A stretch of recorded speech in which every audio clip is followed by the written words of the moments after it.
Olha só, a cada 1 hora, 4 meninas de até 13 anos são vítimas de estupro no Brasil. A realidade é ainda maior do que os números permitem que a gente veja. As pessoas, as mulheres, pelo menos as que eu conheço, elas não acreditam na justiça, passam a desacreditar. A história humana ela é marcada em vários momentos pelo uso da violência, né? Nós não podemos admitir que o silêncio e o medo continuem imperando quando se trata de crimes sexuais.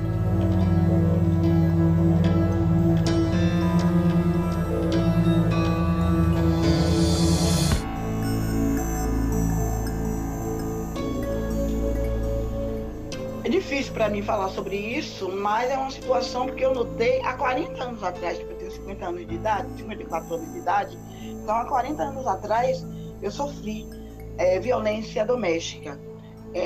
Fui estuprada por um irmão na minha própria casa.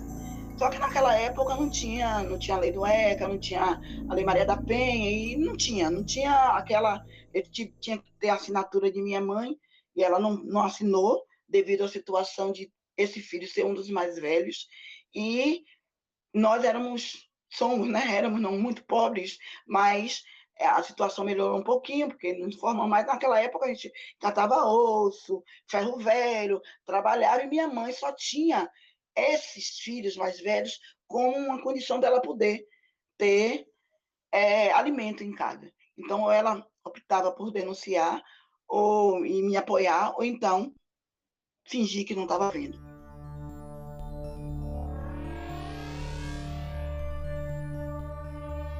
A maneira que as sociedades foram encontrando para poder frear vamos dizer assim, esse impulso foi a partir da construção das leis, não é?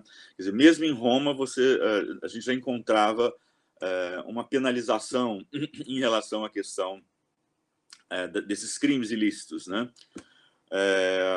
Lógico, para os cidadãos, que eram aqueles que estavam, de certa maneira, abrigados sobre a questão da lei, mas já existia uma penalidade. Então, a lei ela sempre acompanhou o esforço de convívio social.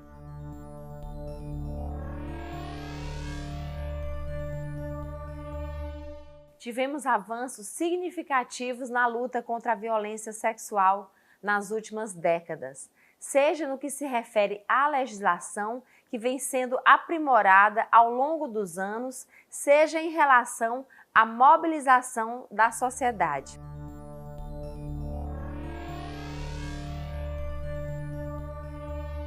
Só em 2005 que o Brasil retira o termo mulher honesta e que também retira a condição do crime ser anulado ou apagado se a vítima se casasse com um agressor ou com um criminoso, ou se ela tivesse um casamento com uma outra pessoa e que desistisse do processo de busca da reparação, ou seja, de entrar na justiça.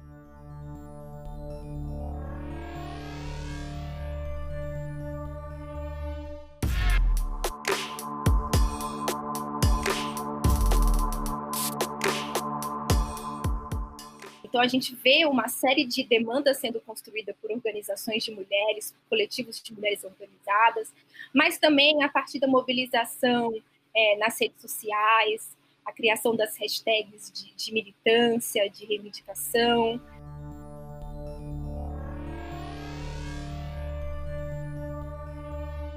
No Congresso Nacional, tivemos, por exemplo, CPIs dedicadas à apuração de casos de abuso e exploração sexual de crianças e adolescentes. Além disso, quero destacar que foram criados instrumentos para o recebimento de denúncias de violência sexual, como o Disque 100 e o 180 do governo federal. Esses canais, eles são importantes para que a sociedade não se cale mais. Então, portanto, a gente vai avançando na legislação. E vai avançando, inclusive, quando você tira o atentado violento ao pudor e inclui o atentado violento ao pudor na condição de estupro, igualando ou adequando ao estupro. E aí, neste sentido, você tira de um crime de menor potencial ofensivo e com menores penas, inclusive, para enquadrá-lo ou adequá-lo à condição do próprio estupro. Há uma indicação bastante considerada de estupro entre homens dentro das cadeias. Agora, curiosamente, os presos, eles tinham, né, por incrível que pareça, mas isso é um fato, não se perde a moral ou uma certa referência de valores, né, eles tinham uma verdadeira aversão de pedófilos. A minha pergunta era por que os homens ficavam, ou os presos ficavam, tão incomodados com a questão da pedofilia? Porque grande parte deles já tinham sofrido algum tipo de abuso. E houve a inclusão dos homens também, que podem ser vítimas, ainda que a maior parte das vítimas de violência sexual, todos os dados pontuam, são as mulheres. Mais de 80% são as mulheres e mais de 50% são crianças e adolescentes. Olha a lógica patriarcal, sexista, machista e adultocêntrica.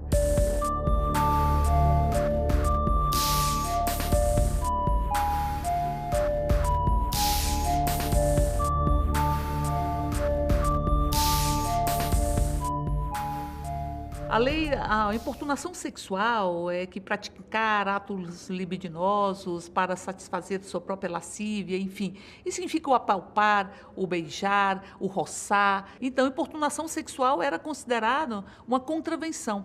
Então, você tinha apenas pagamento de multas, eu diria, não é? E aí ele passa a se tornar um crime e com agravantes. Um dos agravantes é o estupro coletivo. Muitas mulheres não sabiam que, no caso de um casamento, se um homem ele força, a situação é estupro. Então, existem as leis que fazem com que a mulher tenha, né, condições de buscar. É importante dizer que os projetos em tramitação atualmente na Câmara, eles visam melhorar o enfrentamento a esses crimes. Mas ressalto que não adianta apenas aumentar as punições para os agressores, como muitas propostas prevêem. É fundamental investir também em políticas públicas que combatam com rigor a cultura do machismo, do estupro e da violência. É necessário qualificar todo o sistema de justiça para lidar com toda essa questão. Mas a gente tem que lembrar que as violências sexuais, elas são muito difíceis de se provar. Na maior parte das vezes, elas não deixam vestígios, rastros. Nós temos no imaginário brasileiro uma construção muito limitada do que é violência sexual. A gente logo imagina aquela situação da pessoa andando pelo beco escuro e uma pessoa estranha a aborda e a machuca e a força. Acontece dentro de casa, acontece na casa do amigo, acontece nas festas, acontece na faculdade, acontece na boate.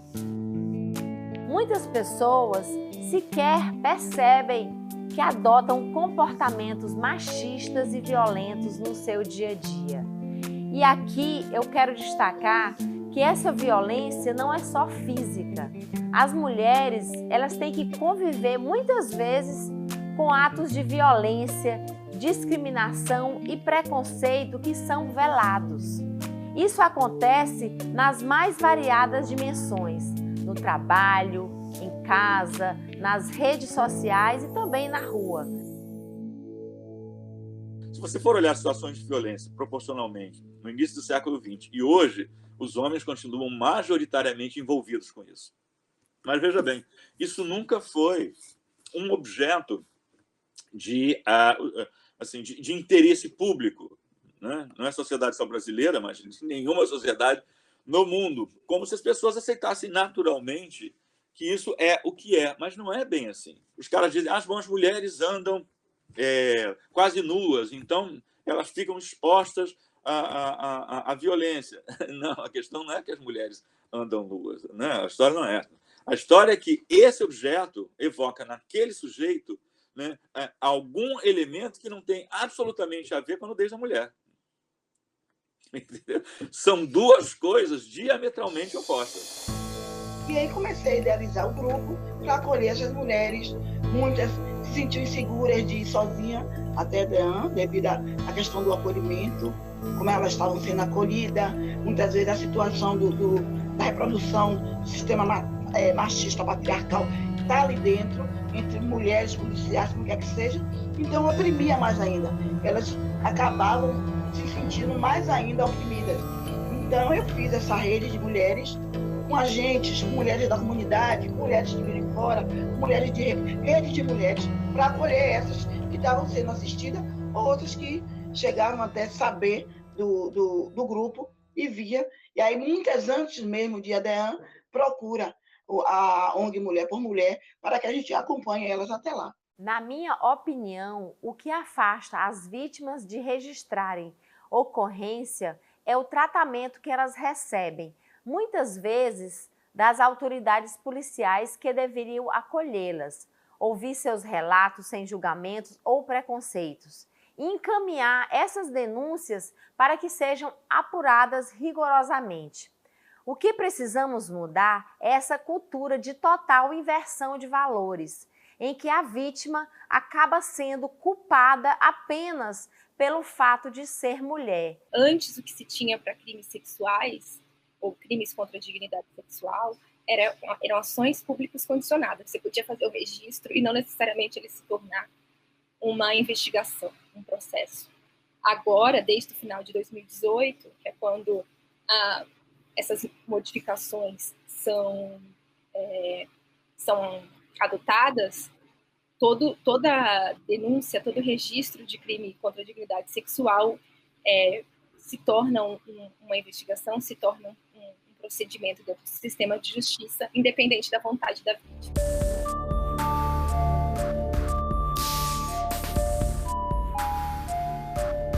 E o estupro corretivo, ele enseja uma série de crueldades e de crimes de ódio, né? Então, em grande medida, o estupro corretivo é para tentar mudar, punir e tentar mudar a orientação sexual. Ou o próprio exercício da sexualidade do outro. O que eu acredito que não tenha havido seria uma investigação um pouco mais séria sobre qual é esse modelo de violência no qual o estupro acontece. Porque no caso dos homens, a trajetória é toda uma trajetória de soldados, guerreiros, blá, blá, blá, blá, blá. Então você imagina, o sujeito ele é educado para isso, para ir para uma guerra, entendeu? Se a referência fica sendo essa, né, como é que ele vai poder depois, dependendo de quem seja aquele sujeito, separar que ele não é um soldado, que ele não está numa guerra, né, que aquele embate na intimidade, na relação de intimidade, não é um embate de vida e morte, porque a questão é essa, né, nas teorias de cenário são esses, o sujeito não consegue admitir que não controla aquela mulher ou que não controla aquela situação, ele mata. Nós estamos falando de que apenas 10 a 15% se estima dos estupros, eles são denunciados ou notificados. Então, nós estamos trabalhando com 500 mil estupros, por volta disso, por ano, ou mais do que isso, né? Em estimativa, considerando-se que você tem de 10 a 15% apenas dos estupros que são denunciados ou notificados. Mesmo que existam outras pesquisas que perguntem deliberadamente para mulheres e meninas se elas passaram por violência sexual, a gente vai depender da resposta das pessoas, que elas decidam contar sobre isso. As vítimas têm que mostrar que são vítimas, né? As vítimas, em grande medida, são culpabilizadas. Aliás, a culpabilização é um dos mais profundos instrumentos de dominação. Não existe estupro culposo. Nessas situações, não há por que se discutir se houve consentimento ou não da vítima. Quando a mulher diz não, qualquer ato posterior já é estupro. Na realidade, quando a gente fala de uma situação, a gente se liberta. A denúncia, primeiramente, é a forma melhor de psicologicamente a gente não se culpar.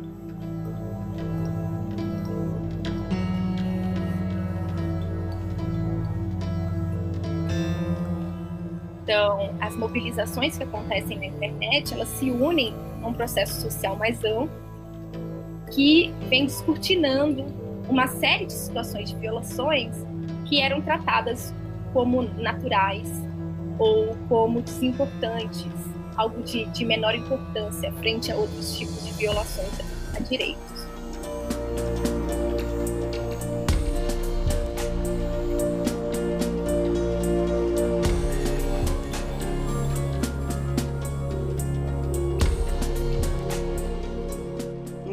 importante sim denunciar, porque outras mulheres vão sentir que não está sozinha, outras mulheres vão ter também a coragem, a força de chegar lá e falar, e também vai entender que não é culpa, porque quando você vai ser roubado, você vai numa delegacia denunciar uma coisa, é porque você sabe que é uma propriedade, uma coisa sua que foi tirada.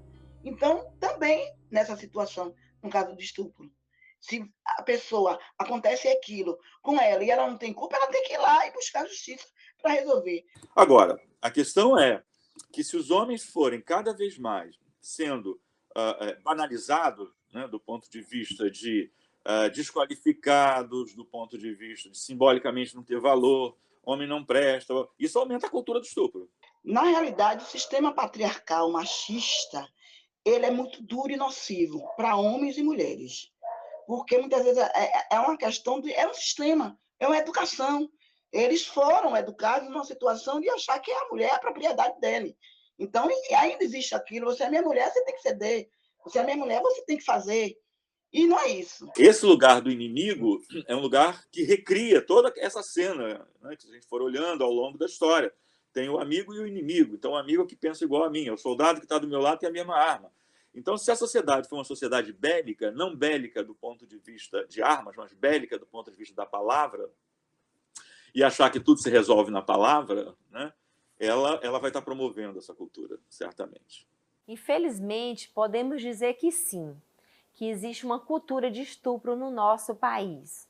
Podemos perceber no cotidiano como essa cultura está presente na sociedade brasileira, em diferentes situações e nuances. Então, nesse sentido, quando se nega a cultura do estupro, você nega que há uma construção social e cultural que precisa ser enfrentada. Então, você nega a necessidade de que você tenha essa discussão dentro das escolas. Aliás, os que negam a cultura do estupro também negam a palavra gênero e negam, inclusive, a discussão de desigualdade entre os gêneros de direito, né, entre os gêneros, em todas as políticas públicas. A Procuradoria, que é um órgão da Câmara voltado para o enfrentamento da violência contra a mulher, tem um papel importante no combate à cultura do estupro.